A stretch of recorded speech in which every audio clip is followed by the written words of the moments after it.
Hi, I am Todd Hedges, and I am the founder and co host of the Middle Aged and Creeped Out podcast, and you are listening to the Unfreaking Believable podcast.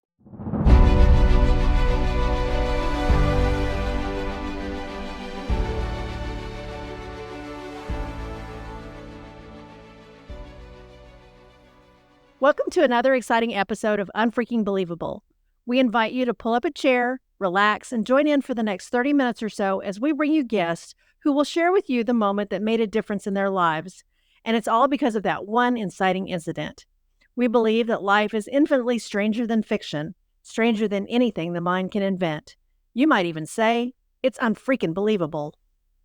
Welcome to the podcast. We're your hosts. I'm Jen. I'm Jenny. And I'm Betsy. How's everybody doing tonight? Boy, it has been a day. It has been indeed. Yeah, that's the day is not even enough. It's been the last 2 weeks have been pretty rough. So I'm going to be honest with you guys. It's been a trial and tribulation. Yeah. Anybody who follows me on social media knows that I lost both my pets within 8 days of each other, and it has been extremely hard on the family. My daughter, who's 20, has been pretty distraught and pretty upset, and therefore, I've been a little emotional too. So, we're at a good place now, and we're feeling better, and things are moving forward. So, it's just really hard when you lose your babies. Yeah. We miss Phoebe the truffle pig. I know. Yeah. I feel sad. Me too. But thanks for being there for me, guys. I really appreciate that. Yeah, always. Well, we love you, and I'm personally really glad I got to meet both Haley and Phoebe before that happened. So yeah, I got to get a few pets in, and that makes me happy. Yeah. So. Well, let's not bring everything down. Let's go ahead and get started with Jen, your word of the day. What do you got for us this week? Well, today's word of the day was inspired by some of the interesting stressors in my life today. So our listeners know I live in Florida, and Florida is a balmy 90 some odd degrees right now. And humid. Stupid humid post-hurricane. So I chose today a word that makes me feel a little bit better. So it's either ironic or it's deliberate. You can decide. But the word is chionophile or chionophile. Chionophile. And that means a person who loves cold weather and snow. It's me. And I am very much wishing that October was cold weather in Florida, but it is not. I have a solid month of 90-degree weather left. So I am either chionophile or chionophile. I'm not sure which is the correct pronunciation, but I'm getting ready to go north to get some fall weather because Oklahoma hasn't really been much cooler than it has been in Florida. But I don't like super cold and I don't like super hot. So I'm an autumn baby and I love my spring weather. So not chionophile. I'm in the Northeast and I love the snow. I mean, I grew up playing in the snow. My husband and I own snowmobiles. So I live fall is my favorite season, but I absolutely love the snow. Every year, on the first snowfall, I always go outside with a hot cup of cocoa during the first snowfall every year. Yeah. Hard pass. All right, Jenny, you got some fun facts for me? I do. I got some fun facts, ladies. All right. These are weird laws in the United States. So these ones are going to go quick. So in Minnesota, it's illegal to sleep naked, Also probably inadvisable in certain months. Especially since it's so cold. Yeah. The chionophiles up there are happy. Yeah. That was good, Bets. In the state of Georgia, there's a law that prohibits chickens from crossing the road. How the hell are those Georgians going to figure out, what's on the other side of the road? How do you enforce that? I know. I'm gonna just go out on a limb and say that just goes to show what rebels the Georgians are, because they're gonna cross that road anyway. That joke obviously came from rebel chickens. All right, what's your last fun fact? This last one comes up from my neck of the woods in our neighboring state of Vermont, where women must first get permission from their husbands to get false teeth. I'm not touching that. I know. But I tell you what, if he's not going to let me get false teeth, I'll knock his out and he'll want some too. Yep. There you go. You don't cross the hockey player. Exactly. Yeah. All right. Well, is everyone ready for tonight's episode? Yes. Absolutely. So All right. excited. Okay. Well, let's do this. This episode is my pick, so I get to introduce our guest. Todd Hedges is the host of the wildly popular Middle-Aged and Creeped Out podcast. I have been a fan of their show. Gosh, it's been a couple of years now. And over the years, I've gotten to know Todd and Sean and Nate, and I feel like they're friends. So I'm really excited to have them on the show. We've been really lucky to be guests on their show. I've been on their show once. I think, Jen, you've been on there twice. I have been on there twice. Yes. Okay, just a reminder, she's been on there twice. I've been on there once. And Jen, you're next because you're going to get to be on their show at some point. Yes. And so a little bit about Todd. He is baptized in the Christian faith. He's a husband and a father of two, as well as a business owner. And he's a very strong advocate for mental health awareness. He speaks openly about his own struggles. And did I mention he has 33 tattoos? Jen, how many do you have? I have 4. And I'm going to be getting number 5 soon. Okay, and Jenny? I'm up to 12. Okay, and I have none. So Todd definitely wins that one. Yes. Jenny, you're a close second, but 33 tattoos I think is pretty cool because I think tattoos are cool. I just never thought I wanted one myself. But I do want to give our listeners just a little bit of a heads up on this episode. It's going to be a little bit different from our usual format. World Mental Health Awareness Day was yesterday, October the 10th, which is why we're having this conversation today. And we'll be discussing mental health and the subject of suicide. This is going to be a very frank discussion. And we want you to be aware of this topic so you can decide when and if it's the right time for you to listen. If you are struggling, we want you to know that we care about you. And if you're experiencing any kind of a mental health crisis or someone you love is suffering, there's resources that are available to help you. First of all, don't be afraid to call 911 if the situation is life-threatening. You can also text the National Suicide Hotline at 988 or call the National Alliance on Mental Illness or NAMI at 1-800-950-NAMI. You can also text the word helpline to 62640. And if you're a new mom who's struggling with postpartum mental health issues, the National Maternal Mental Health Hotline is 1-833-TLC-MAMA or 833-852-6262. And a shout out to my friend Emily who connected me with them. So having said all that, I want to welcome to the show Todd Hedges. How are you doing tonight, my friend? I'm doing fantastic. How are you ladies? I'm doing great. Great, and we're thrilled to have you here with us. Very excited to have you on tonight. Yeah. Well, thank you for having me. I appreciate it. Yeah. So we've kind of given you some of your accolades already. Is there anything you want to add to the bio? Well, the only thing I would add is I have 2 dogs at home, so I don't know why I forgot them, Fenway and Maggie. Oh, so yeah. there are Oh, 6-year-old sweet pets. puppies. Yeah, brother and sister. So I should have said I'm a father of 4, right? Yeah, because pets are our babies for sure. They are our babies. And yes, they and are. what kind of puppies are they? Well, we adopted them. They are brother and sister. They only came from a litter of, I think, 5. They are mutts, but Maggie she's like a cross between a German Shepherd and a Lab. So I'd say she's probably like 70% German Shepherd, and then her brother Fenway, who was named after Fenway Park of the Red Sox. Of course. Woohoo! And so he is, if you see him, he's jet black, and he is 99% Lab. So yeah. Wow. So, yeah, there are babies for sure. Yep, we do love our babies. Well, we're going to talk a little bit tonight about mental health. And I know that you and I have had some conversations about, the struggles that we go through in this world and what a challenge that is. And you guys talk about that quite a bit on your podcast, that you're there for the guy time and to help each other out.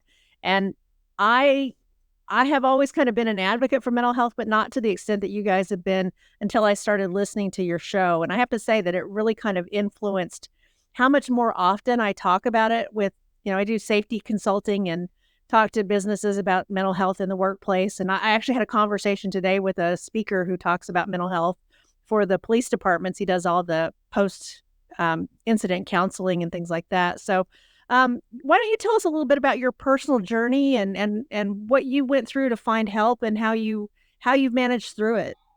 Well, Anxiety and depression was nothing I experienced growing up as a child, and really nothing I experienced up until my 30s. So back in 2002, so I'm going to take you guys back a little bit. Back in 2002 through 2005, what I thought my life was going to be was completely opposite. So basically, starting in 2000, spring of 2002, I'm sorry, yeah, spring of 2002 through 2005, I lost my banking career unexpectedly, and then my wife of, let's see, we had been married 94 to 2002, so 8 years. She up and left me, and that was unexpected. And she pretty much said, she was bored, and we were way too young when we got married, and she bailed. And then, struggling financially, trying to find my banking career, trying to get back into that, and I was just kind of job hopping, just trying to find something that would make me content and pay the bills. And I kept the house and the dogs that we had, but that was really a struggle. And then a few months later, my dad got diagnosed with throat and lung cancer, and then he passed away 6 months later. Then after that, I could not keep the house anymore and my car, so I had to sell my house, sell my car, cash in my retirement fund, and move in with my mom at the age of 33. So talk about a hit to the ego. I'm like, man, I've been on my own. With my wife since I was 21, and now here 12 years later, got to move in with my mom.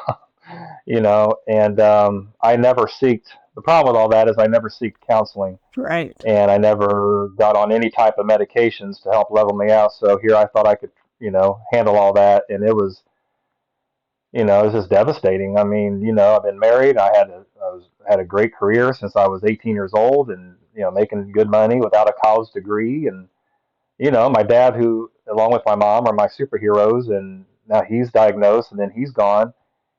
It's like my world was flipped upside down, and I didn't know really where to go. And like I said, looking back now, 20 some years later, I'm like, man, why didn't I try to do counseling? And so, but I got through those years and met my wife, my wife now, and Amy, and that was 2006, and then we got married 2007, and then quickly had a baby in 2008, and then second child in 2010. So things are rocking and rolling and looking up, and life is never perfect, but it's like I got a second lease on life, and things were just you know awesome to me. I'm a dad for the first time, because I wasn't a dad in the first marriage, so that kind of worked out. Yeah. And if I had been, it'd been fine. But still, at least I didn't have that stress and that worry. And yeah, so then 2017, I actually started getting a little more anxiety, and started battling depression. And so from 2002 to 2005, that time period, I absolutely was going through anxiety and depression. Like I said, never seeked help. Had a little bit of a reprieve from it, and then 2017, it crept back into my life, and my doctor diagnosed me clinically depressed. And then I started going to therapy, and he said, "Yeah, you have anxiety and depression." And then fast forward to these last few months, I was diagnosed with major anxiety disorder and major depression disorder. And I don't know if you want me to get into too much right off the bat, but I don't know. Do you have any questions? Yeah, actually, I do have some questions. Do you find, and I know this is kind of a stereotype, that guys are probably the worst for not asking for help, because they're Oh, burly guys, and they're not accustomed to talking about their feelings. Do you find that was probably true for you as well? yeah. It was at the first go around. 20 some years ago. Yeah, I thought so. As a guy, I thought that counseling or any type of therapy was weak. Like, why would I waste my time, my money, my energy to talk to somebody that doesn't know me? oh, I'm going to go through there, and how do I know? How can I trust this person? Yeah, they've got a degree, but I'm like, how are they supposed to help me? And it's kind of the same thing with medication. I thought, man, if I've got to be medicated, like what's going on? What kind of weakness is that?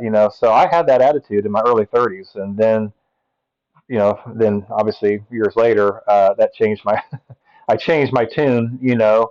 But yeah, I would, being transparent and honest with you, ladies, that's most definitely my attitude towards that years ago. It's not easy really for anybody to reach out for help, but especially men. And that was a lot for you to go through in a 3-year time period, loss of your job, your wife, struggling with finances, your father passed away, and then the loss of your home and your vehicle. And back then, having that attitude that, oh, is this person going to be able to really help me, or the medication, you weren't ready for help at that time yet, because you have to want to. And now that you need the help. So it might not have worked for you back then, because I've seen a lot of people in group settings, because I go to counseling and stuff too. I've had PTSD, suicidal thoughts, and you can tell the difference between the ones that have the attitude and the ones that truly want to help themselves, or sometimes they just feel lost. Yeah, no, I absolutely agree with that, Jenny. Yeah, it and I've always had a good support system, so I have been extremely blessed with that as far as family and friends, and they did the best they could, without being professionals. They're like with struggling. Here's a great example. So struggling with money. Here I was making excellent money as a banker, and now all of a sudden that's yanked away from me, and I'm just living not paycheck to paycheck, but day to day basically. And we would go out, and my buddies and I would play. We'd rent out a gym for a couple of hours and play basketball.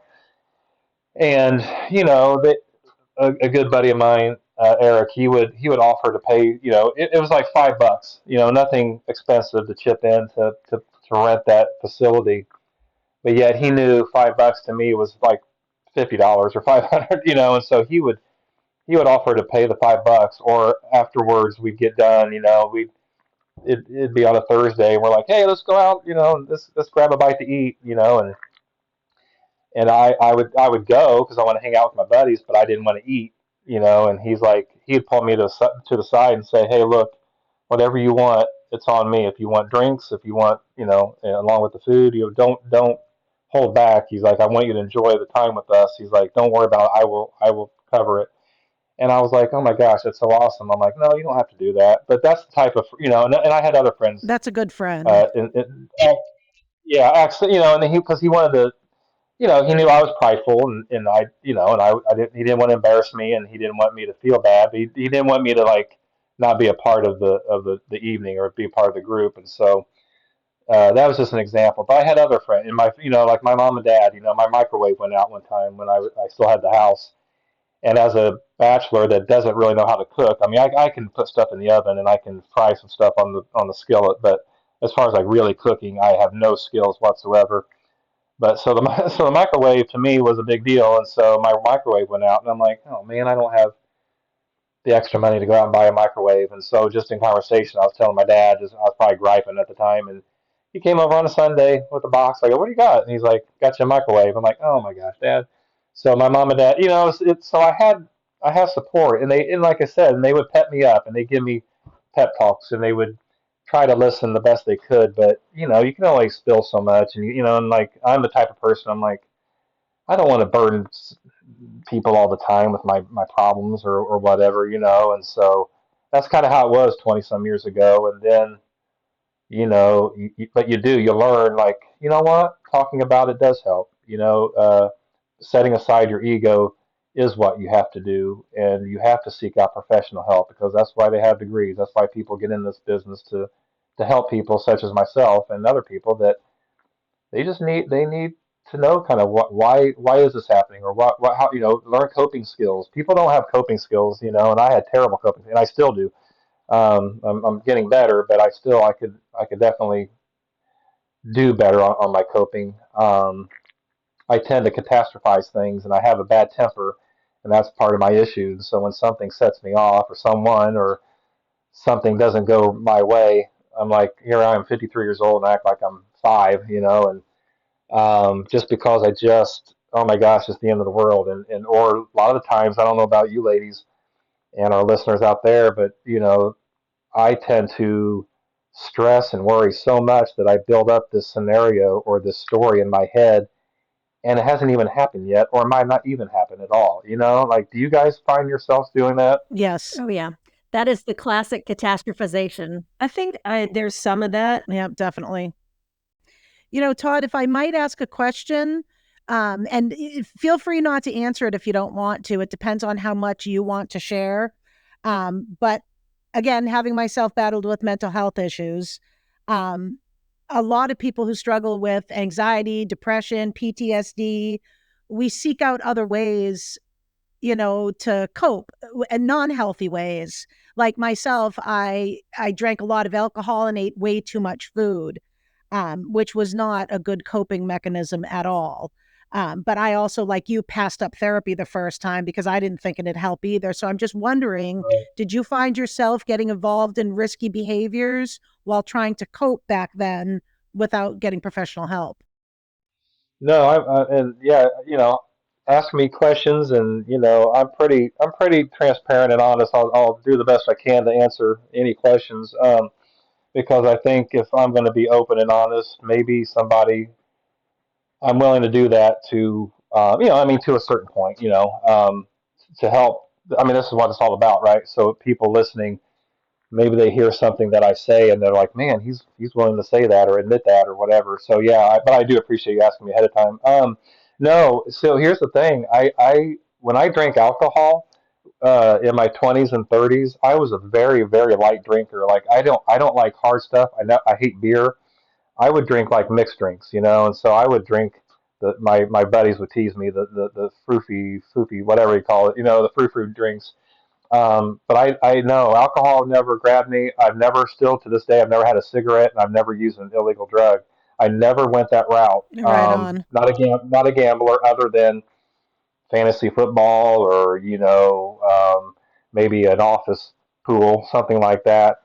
I've never had those addictions. I've never wanted to go that route. And so basically, my vice, and not like, I mean, overeating or anything like that. It's really never been. I mean, I snack and eat all day long, but no. To answer your question, Jenny, I never went that route. I just kind of try to deal with it without doing it. I make a joke. Now, this is a complete joke, but sometimes I'm like, man, I wish I would have maybe drank my sorrows here and there. Now, I do remember a couple of times I was so depressed back 20 some years ago. I was so depressed, and I was out with a buddy of mine here in our local town, and we saw a cover band, and they were awesome. It was just he and I, and we ordered dinner. It's a bar, but they had food and stuff, and so we're just enjoying the band, and we're talking, and I'm like, but I'm enjoying myself, but yet at the same time I'm just depressed, and so I'm like, let's go, man, let's have some Long Island iced teas, and let's get as much food in me as possible, and let's enjoy this band. And boy, I I really I should have stopped way before I did. And so as we were walking out late at night, I threw up. I vomited all over the front steps of this establishment, and it's right across the street from the old police station. And it's like, oh my gosh! So my buddy had to walk me over there to the car, drive me. So I've gotten sick a couple of times, like in a single night. But no, I didn't. Other than that, I never like visited. Like drinking on a consistent basis or anything like that. I just kind of dealt with them and just either shut off for a while or just kind of just try to exist, try to move on. But I sure didn't go to anything as far as taking my attention away or trying to numb myself. But like I said, Well, that's sometimes good because alcohol is a depressant. So for any of our listeners, if they're battling depression, alcohol and drugs, it's one of the worst things you can do when you're battling with depression. Yeah, so let's talk a little bit about some of the coping mechanisms that have worked well for you. Is there, besides therapy and medication, is there anything else that you found that's been really helpful? So yeah, so since these last few months, I've been battling extreme anxiety, where my whole body, my stomach was in constant knots. I lost from February to just about 3 weeks ago. I lost 20 pounds. I'm 6'3", and I've always had a naturally slender build, and so 20 pounds to me is I can't afford to lose that much weight. So I lost 20 pounds because my appetite went away, and I had a like chest pains. I had pains going from my shoulders down to my elbows, down my legs, especially from my knees down to my feet, and it was constant. And then, I was told from many therapists that anxiety can trigger your depression, because now you're depressed about what you're anxious about, if that makes sense. And like I said, my coping skills were not great. And I was admitted to the ER because I was suicidal. And I've never acted on it, but I was suicidal. I figured out where and how I was going to do it, but not the when. So they didn't waste any time. They got me down to the ER. This is like 3 weeks ago, 4 weeks ago, and and then I was evaluated. I was in there about 9 hours. No, I'm sorry. I was there about almost 12 hours in the ER, and then they talked to a psychiatrist office, which was the second time I did actually, and same office, different person, and they deemed that I would probably be better off going to a behavioral hospital. And so I was transported to a behavioral hospital on the east side of Indy, and I was there 8 days, 8 full days, and I had never been in any situation like that before. And talk about eye opening. But there is where I learned a lot of coping skills, through group therapy, one on one. We had a couple one on one sessions, but like exercise. I listen, not just doing podcasting myself, but I listen to so many podcasts. That helps me because if I can listen to somebody else tell me a story or whatever it is, it takes my mind off of what might be going on. Now I'm going to be honest with you though, when I was going through my dark times for those weeks, nothing Mhm. brought a smile. I mean, I would fake it. I would fake the laugh, Yeah. the smile, the joking around. So I love to joke around. That's why I'm pretty easy to tell people. I give it away. I'll say it that way. I give it away pretty easy when I'm not in a great mood. But I had to just fake it. I was just miserable inside, and so even like listening to podcasts, I'm listening to whatever it is, and it might as well just been muted. I mean, I wasn't really listening to anything. But yeah, but now my coping, along with the medication, I've been on medication for 5 weeks, still not fully into my system, but it's definitely helped me with my anxiety and depression. But yeah, like I'm trying to work out more. I'm proud to tell a buddy of mine he's on a Facebook thread that he's on my safety plan. He's a Great. fitness instructor, and so I've gone. I think I'll say out of 7 days, I've worked out 5 times. And he's like, yeah, lifting or any type of exercise is good for your mind, not just your muscles, and Yes. yeah, but Absolutely. yeah, and just I like to read. Now I've always said 1,000 times on the podcast, I just don't have time.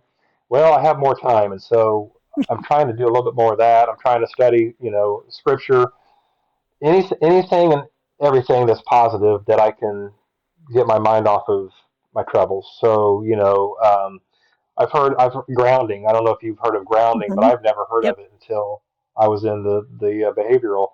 And so now since then, I've heard 2 or 3 people talk about that. So that's something I might try. So just different things, I guess. Yeah, Just whatever works. Yeah. that's great. Would you agree that this is sort of that what you're doing is in a way sort of a self-affirming, self-care kind of regimen where you're not just treating your mental state, but also you're taking care of your body, you're taking care of your spirit, and that is a way of validating yourself. Do you find that that's part of the sort of healing process? Yes, I would. It's all connected, right? At least that's my opinion. your body feels terrible, you're going to feel terrible mentally, or you feel terrible mentally, well, that's going to affect your physical well-being or your emotions, whatever. I think, and we've talked about this on our podcast. We want, for your listeners that, obviously probably most of everybody doesn't know our podcast, but we call our listeners creepies, and we always want our creepies to be, healthy physically, mentally, emotionally, and spiritually. Because we think that all four are connected, and so they kind of tie in together. And so yeah, to answer your question, I absolutely believe that. Yeah. I can echo that too. So Todd, I know you've talked a lot about the importance of your faith in your struggles. Was there any sort of particular, for lack of a better term, a routine or ritual or prayer that you felt was particularly helpful to you, or a particular scripture maybe that was particularly helpful to you in those dark times? Yeah, to answer that question a couple of different ways. Back in when my first go around, when I had my life fall apart, I wasn't a churchgoer. Now, I wasn't against faith or Christianity, anything like that. I just didn't go to church. Wasn't raised in the church, and that is actually what drew me to my current faith. As my as a retired senior minister that told me, he said, you could have either gone one of two ways. You could have never won. Maybe you didn't want to go towards your faith. Maybe you didn't want anything to do with it, or as it did, it brought me to it. And so, and I'm thankful that I went that way. And now that I got baptized in 2005, actually September 11th, 2005, and met my wife at the church, and that's where I currently work. We go to a different church now, but I still work at the church that I started at, and met my wife at. Yeah, there's a lot of scriptures. I've got a tattoo. It's Jeremiah 29:11, which is a scripture that was read at our wedding. And basically it just says, God's not going to forsake us. He's got knows the plans He has for us. And to give us a hope in the future. I've got Matthew 17:20. If we have faith the size of a mustard seed, we can accomplish anything. And then my favorite of all time, and this was on the mantle when I met my wife on our first date. She had it, and we still have it on our mantle in our living room. But it's Psalm 46:10, and be still and know that I am God.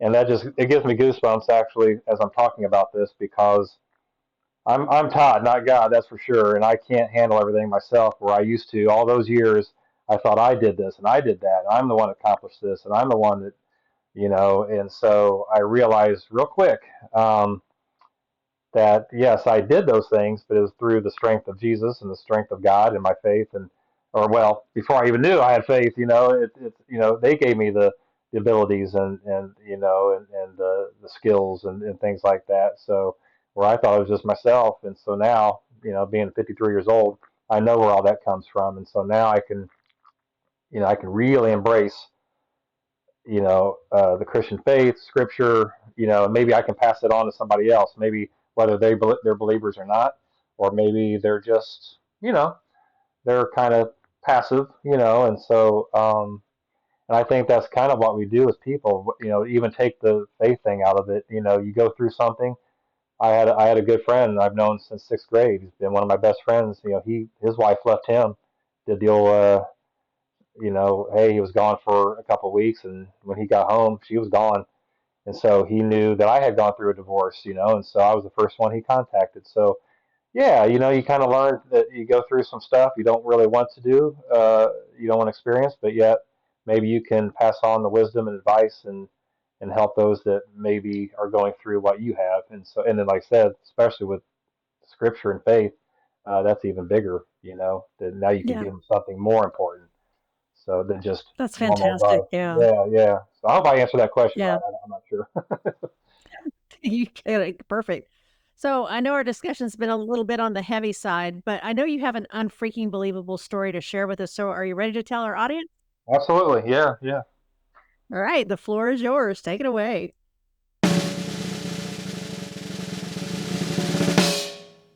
Well, my unfreaking believable story. This is about, I would say, 8 to 10 years ago. Um, my dad passed away. It was 20 years ago in August, and for maybe I don't know. I think of him every day, and as most people would, their loved ones or friends. But up until this point, so yeah, let's say 2014 or 15, I really don't remember having a dream really about it, and maybe once or twice, maybe.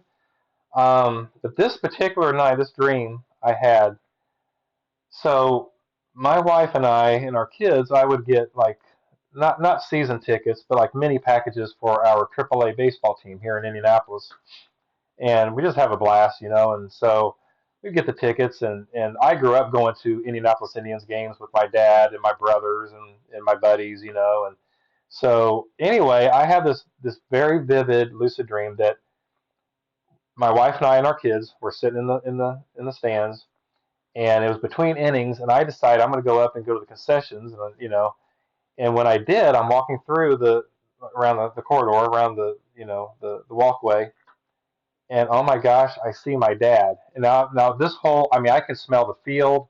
I can smell, you can smell the grass like you do when you go to a ball game. I can smell the food. I can smell, I can, the crowd. Everything was so real. And when I saw my dad, I thought, oh my gosh, that's my dad. And so I ran up to him. I said, Dad, Dad, Dad. I says, Todd. He goes, oh my gosh. He goes, come over here. So what we did is we went and kind of tucked behind, like a little entryway or whatever, a little exit way, and where we could talk by ourselves. I'm like, oh my gosh, Dad, I love you so much. I miss you so much. Like, what are you doing here? He's like, I don't have much time. He's like, but I was sent here to tell you I am great. I'm doing well. I'm in heaven. And I said, like I was like, that is awesome. But we hugged, and I could feel my dad. Like usually when I dream, I have very crazy wackadoo dreams. Like my wife makes fun of us because we have just crazy dreams, but they're not ever ones that I can really feel or smell. I could smell him. I gave him a kiss. I could touch him. I felt him, right? And so we're talking, and he said, I don't have much time. He's like, but I'm here to tell you that, I'm okay. Everything's going to be great. And I said, but I want you to meet my wife and, kids, because, obviously he died 20 years before, or years before I met my current wife and kids. And he's like, I'd love to. He's like, Dad, Todd, I can't. He's like, I said, well, tell me what heaven's like. And he goes, I'm going to tell you that it's huge and it's perfect. And I said, oh my gosh, that's awesome. And so we gave each other one last hug and kissed him, and he was gone. And so then I ran back to the seats, and I said, honey, I said, you won't believe this. I said, I saw my dad. And she's like, oh my gosh, are you serious? I said, yes. I said, and she's like, what did he tell you? I said, well, he's doing great. He's, he doesn't have that cancer and all that crap that he had to deal with. I asked him what heaven was like, and he said, it's huge and it's perfect. And I just got goosebumps telling the story again, and that was it. And I woke up and I had tears. I mean, I could still smell his cologne, and I literally, I'm not one. I think I told you, Betsy. I'm not one to think that our loved ones visit us. Maybe they do, our friends or whatever. Maybe they do. But there's no doubt that I think that was a real visitation in my dream, because it was a lot different than my normal, whether they're good or bad, scary or not. Oh my gosh, it was overwhelming. It was over, and I just woke up with a smile. Like I was crying, but it was happy tears because I know where he's at. Happy tears. Yeah. And the thing Yeah. is, He's in a good place. yeah, and the thing about this real quick is I went a year after my dad passed. I didn't know if I didn't know where he was at. I didn't know if he was going to be in heaven or where he was going to be at. And I went a whole year wondering that. I started stressing about it. And in the morning before I got baptized, my mom, I wonder, it makes me sad. I wonder if Dad's in heaven. And she's like, you didn't know? I said, no, what? She's like, well, your brother Jeff talked to him a number of times, when he was in the hospital and at home, because my brother Jeff is a Christian. She's like, he talked to your dad many times about Jesus and about getting saved. I'm like, are you serious? She goes, yeah, he accepted Jesus way before he passed away. I go, oh my gosh! So I found that out on the day I was going to be baptized later that evening, and so it was just a big, huge relief, So that even made it sweeter. So that's my unfreaking believable story. Your story brought actual tears to my eyes. I don't know if you can see in my video, probably not, but I have had a couple of dreams kind of like that about my father, where it did not feel like a dream. It felt real. And I was aware that I was seeing him and that he had passed. And I was aware that I didn't have much time to be in his presence. And we never had any of those kind of conversations like you had with your dad. So it's not like we ever really, recognized it in that moment, but emotionally, I recognized it in that moment. And I don't dream of my dad very often. So the only couple of times I've ever dreamt of my dad, it's felt like what you're describing, where I could, like, the sensory completeness of it was so much different than a normal dream. So yeah, absolutely. Yeah. My granddad, same way with him. My father too. I had one of those kind of dreams with my dad, and Todd, at the same time too. My dad's death led me into religion, and it's why I got baptized. But it was after I got baptized, I finally decided to go through all my dad's stuff. And I found that everything he had religious calendars. He had flashcarded the Bible. Guess who else flashcarded the Bible? This girl right here. So yeah. So I love that story. And I love, Jen, that you had that experience too. Yeah, no doubt. That's awesome. Yeah. How about you, Bets? Did you have one of those? Yeah, as well? I talked about this, I think, in our first episode when I was pregnant with my son and I had to have an emergency C-section. And as they were getting ready to wheel me out into the hallway, I was in pretty bad shape, and it was like, deliver this baby today or there will be no mommy tomorrow. And I saw my grandfather walking down the hallway through the doorway, and he paused and kind of turned and looked at me, and I can still smell his Old Spice aftershave. I mean, just thinking about him, I can smell Old Spice because that's what he wore. And that's what I got him every year for Christmas. That was my job. It was $4.88 a bottle the last time I bought it. But that was my job, to get my granddad his Old Spice aftershave.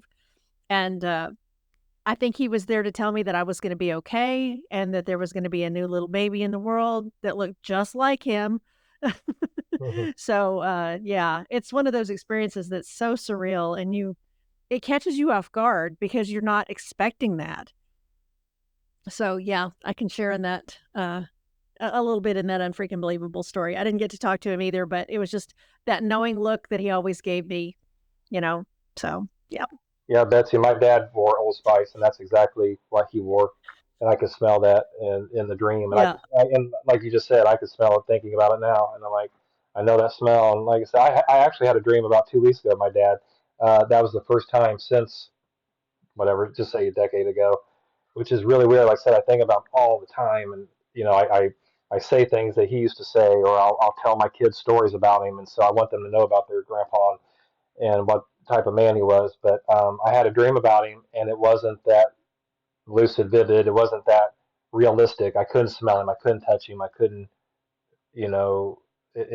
So I know, I have no doubt that that one particular dream was one that just wanted me to have confirmation that he was in perfect Yep. condition. He was okay, and how awesome heaven is. And it was great. It was great. Yeah. And he's there looking out for you too. So Yeah, that's a beautiful thing. yeah, yeah. Because God, no doubt, he can, if he wants, he can let them see us when, he doesn't, they don't, in heaven, there's no tears, so they don't see the sad stuff, but there's no doubt that they can see the good or visit us when the time is right, or when the time is needed. So, yeah. Yep. Yeah, when Yeah. the time Beautiful. is needed. Exactly. That is one unfreaking believable story, Todd. Do you mind sharing with our listeners where they can find you? You know what? I would love to share that. So you can listen to our episodes. We do full episodes every Wednesday evening, typically 7 o'clock Eastern. Our middle-aged mini episodes you can listen to at 3 o'clock Eastern on Saturday afternoons. Our email is Mako, that's with two A's, makopodcast@gmail.com. We are we have a Facebook group, Instagram, X, TikTok, and Rumble, and you can just type in Middle Aged and Creeped Out or even Mako Podcast sometimes. And like I said, Mako's MAACO. Yeah, we're big. You know, we talk about anything paranormal, creepy, spooky, unexplained. Um, it's family friendly, our podcast, and yeah. And then aside from the fun, creepy stuff, we are mental health advocates, and you know, we want everybody to be healthy as much as they can be, and don't be afraid to get help. You know, if you want to reach out to our group, we're more than welcome to give you a kind word, or you can message us directly, or like we say, you know, we're not professionals, so if it's something that is needed professionally, then definitely seek help, because I had the attitude that no, that's not going to be worth it. Where I wish I had 20 some years ago, so maybe that would have helped me, you know, instead of waiting 20 years to do it again. So yeah, that's about all I got. All right, Todd, we want to thank you for coming on to the show and having the courage to be vulnerable with us, share your story and your struggles, because we know that's going to help somebody else down the road. I think that makes you pretty darn unfreaking believable. And be sure you send our love to the rest of the Mako boys and tell Sean, get busy writing. I I expect to see will. his manuscript soon. Absolutely. I'd also like to thank my lovely co-hosts. Listeners, if you enjoyed this episode, please rate and review on whatever platform you listen on. You can find us on Apple, Spotify, Amazon Music, and Audible. You can also join our Unfreaking Believable Facebook group and follow us on TikTok and Instagram at UFB Podcast. You can also join us on Patreon for exclusive content and other perks for as little as $1 a month. And that's less than an order of Taco Bell's triple layer nachos or a 10-pack of Big Ballpoint pens. Right on. You can also visit our website at www.ufbpodcast.com. And if you have an unfreaking believable story, reach out to us at ufbpodcast@gmail.com, because we'd like to hear your story too. Betsy, you want to send us out with your quote of the day? Absolutely. My quote of the day comes from Mariska Hargitay, and she says, "Healing takes time, and asking for help is a courageous step." Love her and love that quote. Thanks for joining us on the Unfreaking Believable podcast. Remember, as you go out into the world this week, don't just be awesome. Be unfreaking believable. See you all next time.